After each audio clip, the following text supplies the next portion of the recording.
Action, thrill, suspense और ओए ओए की वो बीट जो आज भी जहन में गूंजती है। 90 के दशक में जब भी स्टाइल और कहानी की बात होती थी, एक ही नाम गूंजता था और वो नाम था राजीव राय।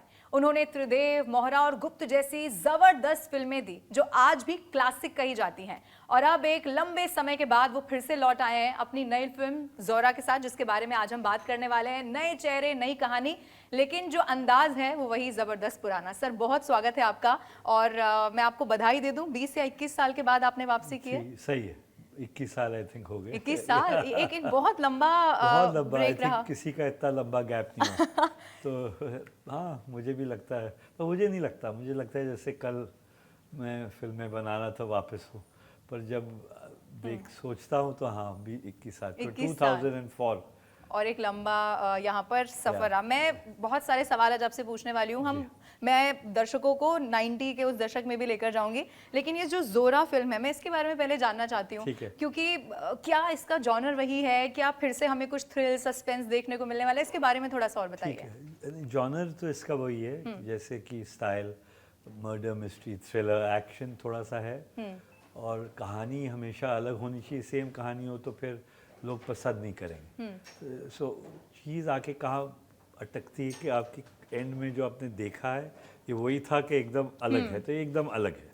अच्छा। हाँ, तो कहानी अलग है, लेकिन हर डायरेक्टर का अपना एक अंदाज होता है शूटिंग का और कहानी को बोलने का फिल्म के द्वारा। तो इसमें ऐसा है कि you have to guess the killer कौन है, और जो हीरो है, प्रोटैगनिस्ट, वो उसके साथ फिल्म चलती, जो वो देख रहा है वही ऑडियंस देख रही। अच्छा। तो इन्वेस्टिगेशन जैसे होती है एक मर्डर की, तो जितना उसको दिख रहा है उतना आपको दिख रहा है, तो आपको भी सोचना है, उसको भी सोचना है। तो आप देख रहे हो वो फिल्म में क्या सोच रहा है, क्या आप वही सोच रहे हो, क्या वो सही दिशा में है कि नहीं है। तो इंटरेस्टिंग है थोड़ा, इसका स्टाइल थोड़ा अलग है। अच्छा, तो आपकी जो पुरानी फिल्में रही, जिनका मैंने शुरू में भी जिक्र किया, उस पर भी मैं आगे आऊंगी, लेकिन मुझे बताइए कि ये जो जोरा है, क्या हम पॉपकॉर्न खाते हुए आराम से देख सकते हैं, या कुछ ऐसा है कि थोड़ा भी इधर उधर हुआ तो कुछ मिस हो जाएगा? अगर आपने पॉपकॉर्न खाया,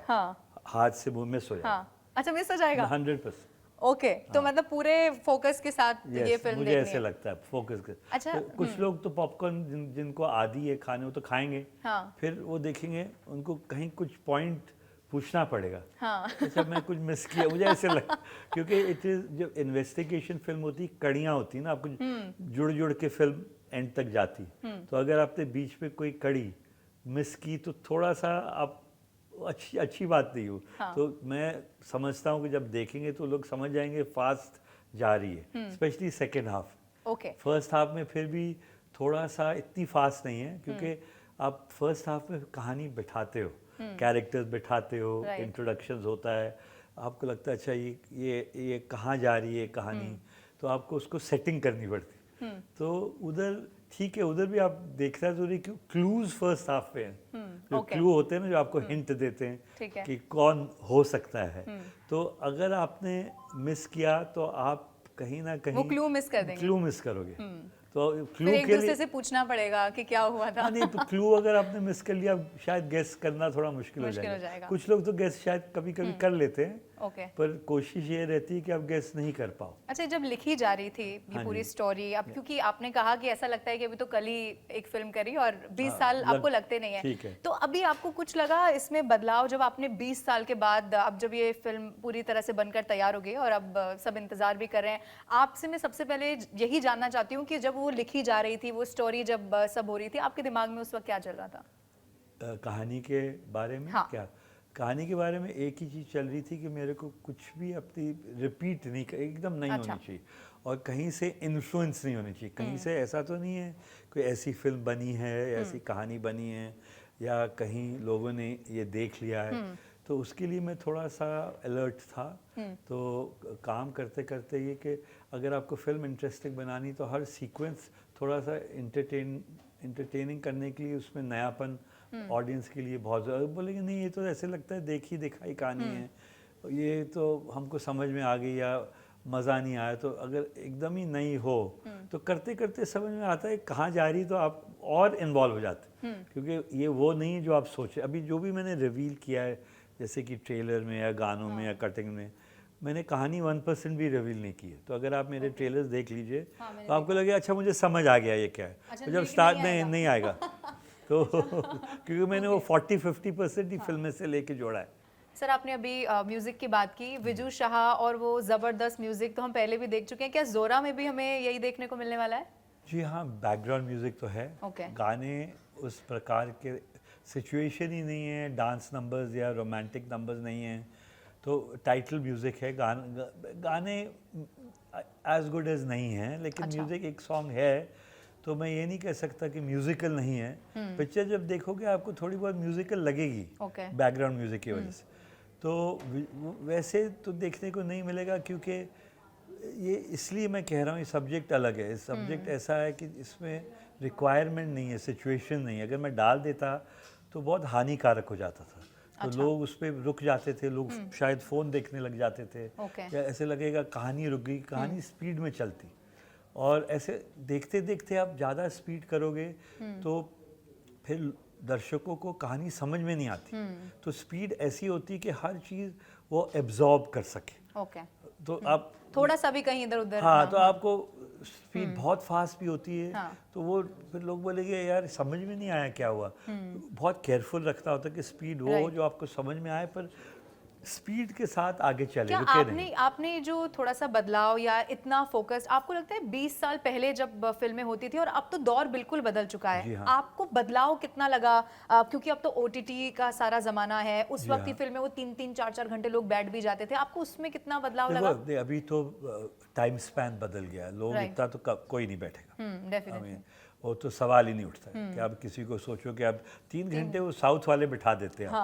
वो ठीक है, वो खर्चा करते हैं, मसाला डालते हैं, और वो मासेस के लिए करते हैं जो पसंद करते। लेकिन जनरली स्पीकिंग जो टाइम लोगों का जो एक होता है ना, एक जगह बैठ के कंसंट्रेट करना, वो नहीं कर पाते, क्योंकि बहुत सारी चीज़ें ज़िंदगी में हो रही हैं, पर्सनल लाइफ में भी, वैसे भी, और इतना मटेरियल है एंटरटेनमेंट का आपके फ़ोन में और टीवी में और हर जगह, और इतनी चीज़ें जो आप कर सकते हो। पहले तो कोई इंटरटेनमेंट थी ही नहीं। आज तो काफ़ी इंटरटेनमेंट्स हैं। पहले तो मॉल्स नहीं थे। अगर आज आप बोलोगे कुछ नहीं करें, चलो मॉल ही चलते हैं, मॉल में चलेंगे, भले हम कुछ खरीदे नहीं तो टाइम पास करेंगे। तो ऐसे बहुत इंटरटेनमेंट वेन्यूज़ बन गए हैं। तो इसमें लोगों को दिखाना, और OTT में इतने प्लेटफॉर्म्स बन गए हैं कि इतना मटेरियल है, हर एक प्लेटफॉर्म में हज़ार फिल्में हैं। तो लोगों को ऐसा हो गया कि चॉइस बहुत मिल गई है, और लोग 10 मिनट 15 मिनट देखते बंद भी कर देते, बोलते ये बोरिंग है। तो उसमें वो कंफ्यूज भी हो जाते। तो मैंने सिनेमा इसलिए चुना क्योंकि आप एक कमरे में हो जिसमें लाइट्स नहीं है, और आपके पास, आप रोक नहीं सकते फिल्म, ना आप बाहर जा सकते हो, और आप एक जगह कैद हो गए। अब OTT में आप कैद नहीं, आप बोलोगे यार मैं थक गया हूँ, चलो मैं कल देखता हूँ। कल कभी आता नहीं, फिर वो रह जाते, फिर वो ईमेल भेजते आपको, आपने फिल्म देखी तो कि आपको ये पूरी करनी है। पूरी करनी। तो ये एक तरह से फिल्म के लिए एक कंपटीशन है, क्योंकि सब चीज़ें। अच्छा, कुछ लोगों को ये भी पता चलता है कि फिल्म देखे क्या है, तो OTT में आने वाली है, तो चलो OTT में देख लेंगे, खर्चा ही नहीं करना। अब थिएटर में जाओगे, पार्किंग करो, फिर उसके बाद पॉपकॉर्न वगैरह तो आप जानते हैं एक्सपेंसिव होता है, एवरीबडी कैन नॉट अफोर्ड, तो 6 घंटे निकालो। तो बहुत चीज़ें ऐसी हो गई हैं कि सिनेमा दिन बर दिन गिरता जा रहा है, सिनेमा में जाने वाले जो लोग हैं। और आपके लिए एक काम थोड़ा कठिन हो गया कि कैसे हम लोगों को अंदर लाएं। तो सीधी बात है, आप अपनी फिल्म ईमानदारी से बनाओ, अच्छी बनाओ, तो उसका वर्ड ऑफ माउथ निकलेगा। और ऐसी बनाओ कि इतना हाई बजट ना हो कि अगर कल नहीं चले तो फिर नुकसान भी बहुत होता है। तो ये सब चीज़ें मुझे लगता है बॉलीवुड को ये सब ध्यान में सोचनी पड़ेंगी, सोच रहे भी हैं। जो मैं बात बोल रहा हूँ, सबको इसके बारे में एक है अंदाज़ा है। तो अब वो तो टाइम नहीं रहा जो आप आपका सवाल है 20 साल और तो 20 साल पहले काफ़ी फिल्म बनाने का मज़ा आता था, और इंटरेस्टिंग भी था, क्योंकि लोग आते थे और बजट्स भी कम थे। और पर लोगों को उस टाइम भी सेटिस्फाई करना बहुत मुश्किल था। तो अगर आप ये सोचते हो कि लोग आ जाते थे और फिल्म आपकी तो ढीली, बड़े कलाकारों के साथ नहीं, पर अगर आप ढीली फिल्म 20 साल 30 साल पहले बनाओगे वो भी रिजेक्ट हो जाती थी।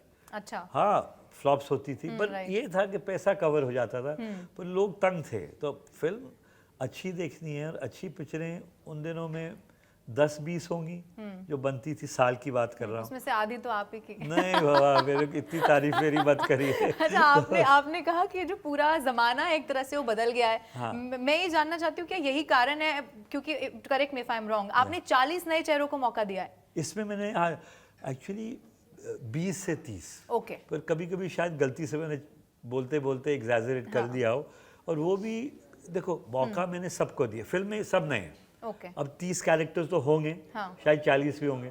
तो जितने भी आप कैरेक्टर्स देख रहे हो, जो एक हेलो भी बोलता है, वर्ड खोलता है, वो नया है।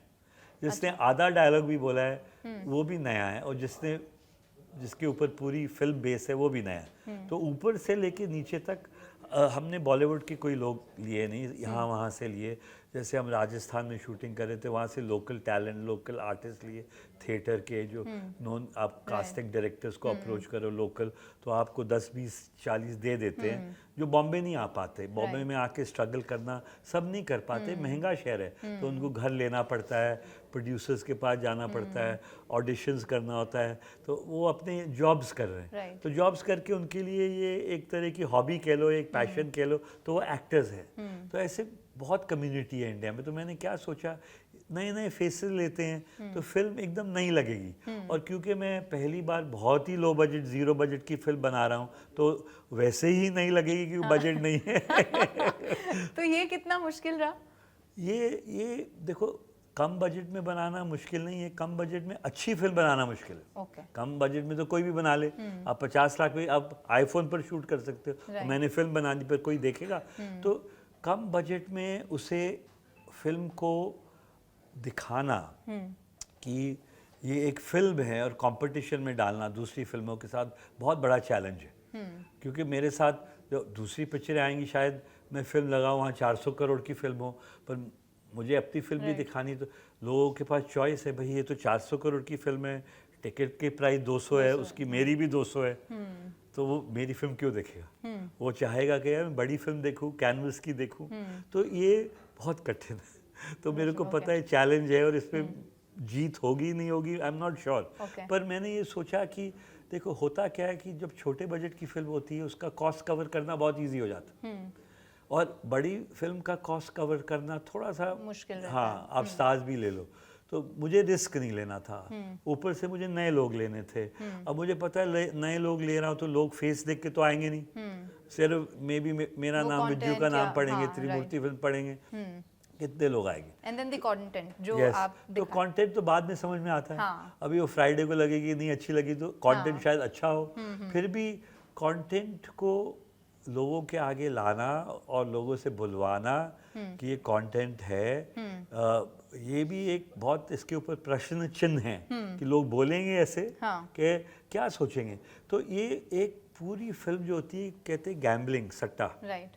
तो फिल्म मेकिंग में ये वही है। आप आए, और हम पुरानी फिल्मों की बात नहीं करें, जल्दी से मैं आखिर में मोहरा की यहाँ पर बात करना चाहती हूँ, दिव्या भारती, और कई सारे ऐसी चीजें आज भी आपके जहन में है, आपको वो सब याद आता है? बिल्कुल याद है, कुछ सब जो आपको पूछे मुझे सब याद है। हाँ, तो वो वक्त आप जब वक्त याद आता है, क्यों नहीं याद आएगा, क्योंकि मैं उसमें से गुजरा हूँ। तो पहली फिल्म युद्ध थी, जिसपे झकास वर्ड था, वो मुझे याद आता है कि चलो एक वर्ड तो मिला ऐसा जो अनिल कपूर जिंदगी भर बोलेगा, तो मेरे को उससे बहुत खुशी मिलती है कि एक एक्टर को मैंने एक छोटी सी आइडेंटिटी दी, दिव्या भारती के समय वाला। हाँ, फिर उसके बाद त्रिदेव आई, जिसमें गाने हिट हुए, और उसमें मैंने संगीता बिजलानी को लिया, तो और वो भी एक बहुत लैंडमार्क फिल्म बनी। फिर उसके बाद विश्वात्मा, जिसपे दिव्या भारती को लिया, तो वो भी एक लैंडमार्क फिल्म थी। उसमें 7 समुंदर पार गाने के अलावा और भी चीज़ें थीं। कीनिया में शूटिंग की थी, और लोगों को बहुत अभी तो बहुत पसंद आती, जब लगी थी तो लोग थोड़े डाउट पे थे। अभी मेरे को कई लोग बोलते हैं तुम्हारी बेस्ट फिल्म विश्वात्मा है। कई लोग लिखते हैं इस विश्वात्मा पार्ट 2 क्यों नहीं बनाते। ये नहीं लिखते मेरे को त्रिदेव पार्ट 2 बनाओ, या सबसे पहले विश्वात्मा बोलेंगे। तो उसमें सनी देओल के साथ मैंने 2 फिल्में की और मुझे बहुत अच्छा अनुभव एक्सपीरियंस रहा। और मल्टी स्टारर मैंने बनाई, अलग कंट्री में की, गाने भी चले उसके। तो उस पर दिव्या भारती का डेफिनेटली लोग आज उस फिल्म को याद करते हैं, क्योंकि दिव्या भारती गुजर गई, वो एक बहुत बड़ी स्टार बनने वाली थी, बहुत अच्छी एक सोल थी, और बॉलीवुड ने उसको लूज़ किया एक एक्सीडेंट में। और क्या कह सकते हैं उसके बारे में, तो वो आज सब मिस करते हैं। पर इंट्रोड्यूस मैंने किया, क्रेडिट सब लेते हैं, तो मुझे बुरा नहीं लगता भाई, जिसने भी हिट दी वो क्रेडिट लेगा। पर इंट्रोड्यूस जब वो मेरे पास आई थी तो 4-5 लोगों ने उसको मना कर दिया था, रिजेक्ट हुई थी। तो इसलिए मैं थोड़ा सा क्रेडिट ले लेता हूँ, क्योंकि मुझे ऐसे लगता है कि मैंने उसे रिजेक्ट, हाँ, तो वो डेफिनेटली थ्रू मी आई थी। और लकीली मैंने उसको बेस्ट गाना भी उसकी लाइफ का दिया, तो ये कुदरती हुआ है। तो यस, दिव्या भारती, उसके बाद मोहरा, उसमें भी गाने थे, फिर यंग स्टार कास्ट थी, अक्षय कुमार और सुनील शेट्टी, नसीर तो थे ही मेरे हर फिल्म में। तो नसीर के साथ मैंने काफ़ी काम किया है और मैं करूँगा भी। तो वो मेरे एक परमानेंट ब्लाइंड बोलते तो हर फिल्म में होते थे, है ना। तो वो था, तो वो एक मेरे को दौर बहुत मेरे करीब है, मुझे बहुत याद आता है। गुप्त बहुत याद आती है। मोहरा तो सुनील शेट्टी के साथ काम करते मुझे बहुत याद आता है, क्योंकि सुनील शेट्टी ने, वो मेरा फ्रेंड था।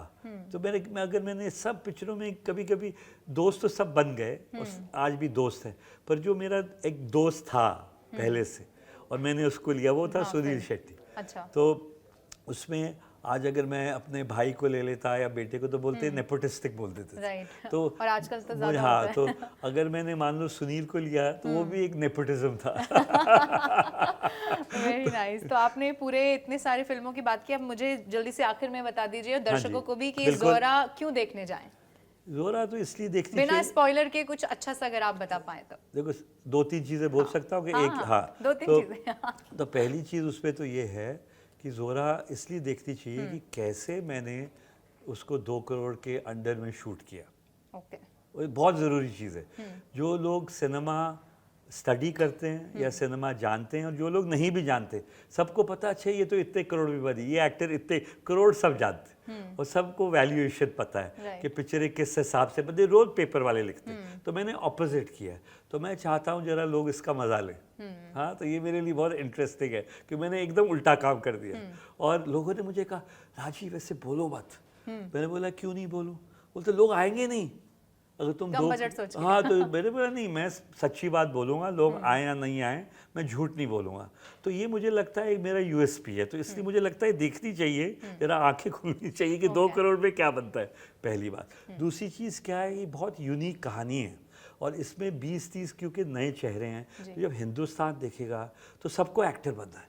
इंडिया में ऐसा कोई नहीं जिसको एक्टर नहीं बनना, राइट और रॉन्ग। तो ऐसे कितने लोग होंगे बोलेंगे यार इसने जो काम किया है शायद मैं होता उसमें, यार मैं मिस कर गया, या शायद मुझे कल ये चांस मिले, या हो सकता ये हो या वो हो। तो ये एक इंडियंस के लिए बहुत इंटरेस्टिंग फिल्म हो जाती है ये देखने के लिए कि सभी नए हैं। तो मुझे आप पता है, आपने कोई फिल्म देखी जिसमें सभी नए हैं? आपको कोई फिल्म याद आती है? कोई याद नहीं आएगी क्योंकि ये पहली फिल्म है। तो ये भी एक बहुत ज़रूरी एंगल है फिल्म का। उसके अलावा ये है कि क्योंकि मैं 20 साल के बाद आ रहा हूँ, तो क्या मैं काम भूल गया हूँ? या मुझे अपना काम आता है, राइट? तो ये सबसे ज़रूरी रहेगा। वो सबसे ज़रूरी। तो मैं चाहता हूँ आप मुझे टेस्ट कर लो, देख लो, मेरा चैलेंज देख लो, नो प्रॉब्लम। और मैं क्रिटिसिज्म ले लेता हूँ। उसके अलावा इसमें ये है कि कहानी में नयापन है। और जो मैं आपको बोल रहा हूँ गेस करो, मैं चाहता हूँ आप गेस करो। और मैं आपको चैलेंज करता हूँ कि शायद 2% गेस कर पाएंगे, वो भी मुझे नहीं लगता। नहीं, मुझे नहीं लगता, मैं शायद रॉन्ग हो सकता हूँ। तो क्योंकि गुप्त में तो कोई नहीं कर पाया था। तो अब लोग सोचते हैं ये तो ओवर स्मार्ट लड़का है, ये गुप्त में इसने ऐसे किया, तो अभी टेढ़ा सोचेंगे। कुछ बोलेंगे इसने लड़कियाँ दिखाई है, तो मेरे को कुछ लोग बोलते हैं अच्छा लड़का है, कुछ लोग बोलते हैं अच्छा लड़का नहीं है तो उससे अपना ट्रांसजेंडर है। तो कुछ भी मेरे को बोल रहे, मैंने बोला भाई आप जो सोच रहे हैं आप सोच लो, आप फिल्म में प्लीज मेरे को बताओ कि मर्डरर कौन है। ये बताने के लिए ही आप देखने चले जाइए। yes, तो ये बहुत जरूरी है। थैंक यू सो मच हमसे बात करने के लिए और बहुत सारी शुभकामनाएं आपको इस फिल्म के लिए। शुक्रिया, थैंक यू।